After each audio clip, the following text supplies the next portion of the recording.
বড় জামাতে আপনি মুকাব্বির ব্যবহার করেন, তো লাউড স্পিকার ব্যবহার করা যাবে না, এটা হারাম।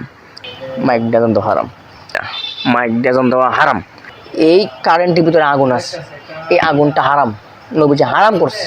সারা পৃথিবীর মসজিদে আজান হয় মাইকে, আহলে সুন্নাত ওয়াল জামাত তারাও মাইক আজান দেয়, যারা খারিজি আছে তারাও মাইক আজান দেয়, যারা ওয়াহাবি আছে তারাও মাইক আজান দেয়, যারা শিয়া আছে তারা মাইক আজান দেয়, যারা মৌদুদি আছে তারা মাইক আজান দেয়। আসসালামু আলাইকুম রহমতুল্লাহি ওয়া বারাকাতুহু।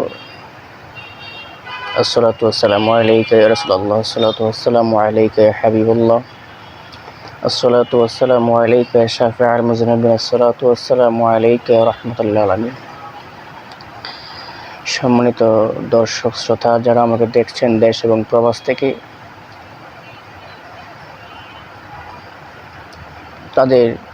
তাদেরকে আমার অন্তরের অন্তর থেকে আবারও সালাম এবং সুজুদ। আজ আমরা আলোচনা করতেছি আজানের ইতিহাস এবং বর্তমানের আজানের যে প্রচলিত আজান, এটা মদিনার আজানের সাথে কতটুকু সাদৃশ্য এবং রাসূলুল্লাহ সাল্লাল্লাহু আলাইহি ওয়াসাল্লামের ওই সময়ের আজানের সাথে কতটুকু সাদৃশ্য। আজান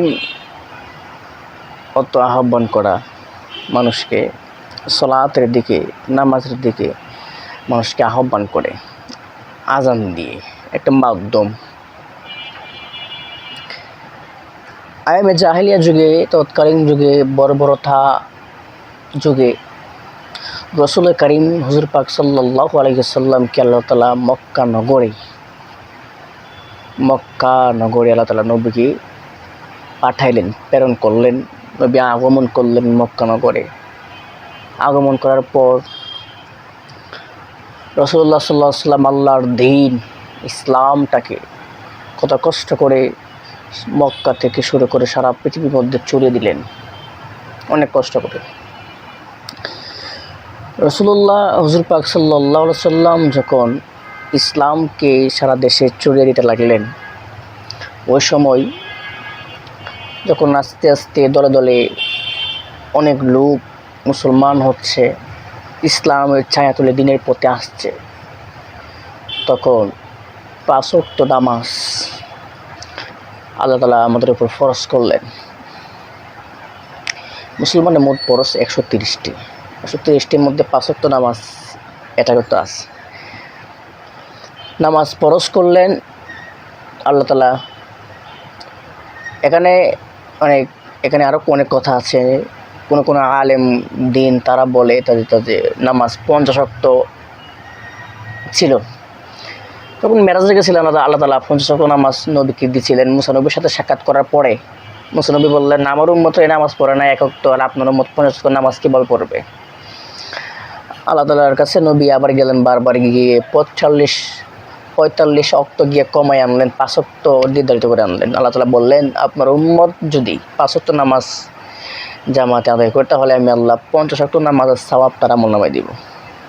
যাই হোক, দলে দলে মানুষ ইসলামের পথে, ইসলামের ছায়া তলে আল্লাহ তাআলা দ্বীনের পথে, তাওহীদের পথে আসতে লাগলেন। অনেক মানুষ হলেন। এখন নামাজ প্রতিষ্ঠা করবে, তারা নামাজ পড়বে। কারণ নামাজ যে পড়বে, নামাজের ওয়াক্ত যে এটা নির্ধারিত করার জন্যে, নির্ধারিত সময় হওয়ার জন্যে সাহাবীদের মধ্যে 4টা ভাগ হয়ে গেলেন। 4টা ভাগ হয়ে যাওয়ার পরে একদল সাহাবীরা বলতে লাগলেন, ইয়া রাসূলুল্লাহ, এখন নামাজ যে সময় হয়েছে, এই সময় নামাজ আমরা পড়ব, মুসলমানরা সাহাবীরা নামাজ পড়বে, এটার ওয়াক্ত সময় কীভাবে জানবে? একদল সাহাবী মত প্রকাশ করলেন, আপনি আগুন জ্বালায় দেন, অগ্নি মানে আগুন জ্বালায় দেন। আগুনের ধোঁয়া উপরে উঠলে মানুষ বুঝতে পারবে তাদের নামাজের সময় হয়েছে, ওয়াক্ত হয়েছে, আগুন জ্বালায় দেন। নবীজি এটা নিষেধ করলেন, আগুন জ্বালানো যাবে না। 2, দুল বাজান, দুল বাজাবেন, দুলের আওয়াজ শুনে মানুষে মনে করবে তাদের নামাজের সময় হয়েছে, ওয়াক্ত হয়েছে। 3, নবী দুলটা এটাও নিষেধ করলেন। 3, সিংহা দেন, সিংহা বড় ওইখানে সিংহা ফু দিলে অনেক বিকট আকারে চড়াই আওয়াজ হয়, সিংহা দেন। নবী সিংহাটাও নিষেধ করলেন। 4 রেশান টাঙ্গাই দেন, মানে বিশাল বড় রেশান টাঙাবেন। ওয়াক্তের মতনের সময় হলে রেশান টাঙাবেন, তাদের মানুষ মনে করবে ওই সময় না আমাদের সব ওয়াক্ত হয়ে সময়। নবীজি হুজুর পাক সাল্লাল্লাহু আলাইহি সাল্লাম 4টা মত নিষেধ করলেন। এবার কেন নিষেধ করলেন? প্রথমে নিষেধ করলেন কি, আগুন জ্বালায় দেওয়ার কথা। এখন আগুন জ্বালায়া দেওয়ার কথা নবীজি বললেন, আগুন এটা মূর্তি পূজাদের কাজ, তারা একটা মূর্তি পূজা করে, আগুন পূজা করে, এইটা অন্য ধর্মের কাজ, এটা আমরা আমাদের ধর্ম মানবো না। আগুন এটা বাত, মানে আগুন যেমন বাত। 2 ডোল বাজায় দেন। ডোল এটা ইহুদি নাসারাদের কাজ, এটা অন্য ধর্মের কাজ, ডোল আনা যাবে না। তারপর 3 নম্বরে বললেন সিংহা দেন, সুঙ্গা মানে বিকট আকারে চড়াবে, এটা নবী নিষেধ করলেন। শিখ একদল আছে, তাতে হিন্দুরা একদল আছে এবার সিংহা পদে, এটা নিষেধ করলেন। 4 রেশান টাঙ্গানে নবী নিষেধ করলেন। তারপরে এই দিন রাতে প্রায় 2 বা 3 জন, প্রায় অনেকজন সাহাবা একরাম স্বপ্নে দেখছেন তাতে একজন লোক আইসা তাদেরকে আজান শব্দ আল্লাহু আকবার আশহাদু আল্লা ইলাহা ইল্লাল্লাহ আশহাদু আল্লা এইগুলা তাদেরকে শিক্ষা দিলেন, আজানের স্বপ্নে দেখলেন। রাসূলুল্লাহ সাল্লাল্লাহু আলাইহি ওয়াসাল্লাম দরবারে সকালে আসলেন, আইসা বলতে লাগলেন, রাসূলুল্লাহ আমরা এগুলা শুনছি। নবীজি বললেন এগুলাই প্রকৃত আজান, মানে আহ্বান, নামাজের না আহ্বান করা। এগুলা তোমরা বেলালকে তোমরা শোনো, মুখস্থ করাও, বেলালকে তোমরা জানিয়ে দাও। এখন আজানের ইতিহাসটা হচ্ছে এটা, এভাবে আজানটা আসছে। এখন বর্তমান সমাজের সাথে তাল মিলিয়ে আমাদের সারা পৃথিবীর মসজিদে আজান হয় মাইকে, সারা পৃথিবীর মসজিদে আজান হয় মাইকে। আহলে সুন্নাত ওয়াল জামাত তারাও মাইকে আজান দেয়, যারা খারিজি আছে তারাও মাইকে আজান দেয়, যারা ওয়াহাবি আছে তারাও মাইকে আজান দেয়, যারা শিয়া আছে তারা মাইকে আজান দেয়, যারা মওদুদি আছে তারা মাইকে আজান দেয়। যারা ইসলামী বলে দাবি করে, মুসলমান বলে দাবি করে, তারা প্রত্যেকে মাইকে আজান দেয়। কিন্তু আমাদের রেজবিয়া দরবার শরীফে যারা অন্তর্ভুক্ত তারা মাইকে আজান দেয় না। সারা পৃথিবীর সমস্ত মানুষ মাইকে আজান দেয়, তারা কেন মাইকে আজান দেয় না? কেন? এটার প্রশ্ন থাকতে পারে।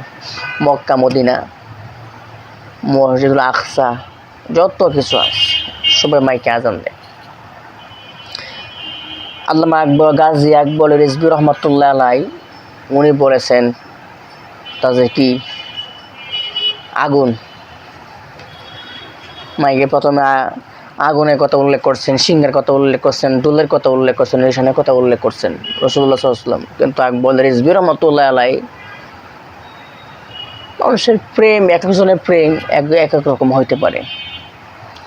উনি ইজমাউল কিয়াস দ্বারা উনি প্রমাণ করছেন যে সিংহের কথা বলা হয়েছে, সিংহাটা কিন্তু মাইকের মতো, মাইকের যে সুঙ্গা উপরে যে টাঙ্গা, এই সুঙ্গাটার মতো সিংহাটা, মাইকের এটা সুঙ্গার মতো, একটা বিকট আকারে ছড়া। ওই সময় তৎকালীন সময় সুঙ্গাটাও বিকট আকারে ছড়াইতো, যেটাকে কিছুদিন আগে শহীদুল্লাহ বাহাদুর হুজুর ইশারা তো নস হিসাবে গণ্য করছে, বা সুঙ্গা বিকট আকারে আওয়াজ ছড়া। তেমনি এই সুঙ্গা এবং মাইকের মধ্যে জানার মতো কোনো পার্থক্য নাই। মাইকের যেটা প্রথমে ছোট একটা ছিদ্র, পরে লাস্ট থেকে বিকট আকারে চওড়া আওয়াজটা। সুঙ্গাই সেম টু সেম এরকম বিকট আকারে ছড়া। 2 আগুন জ্বালায় দেওয়ার কথা বলা হয়েছে। ইজমা কিয়াস দিয়া আগুনটা কারেন্ট হিসেবে গণ্য হয়েছে। কারেন্টের ভিতরে আগুন আছে, কারেন্টের ভিতরে আগুন আছে, এই আগুনটা জ্বলে শর্ট করে, এটা তারের ভিতরে দিয়া জ্বলে। দুইটা তার যদি আপনি একসাথে করেন, আগুনের ফুরন ধরবে।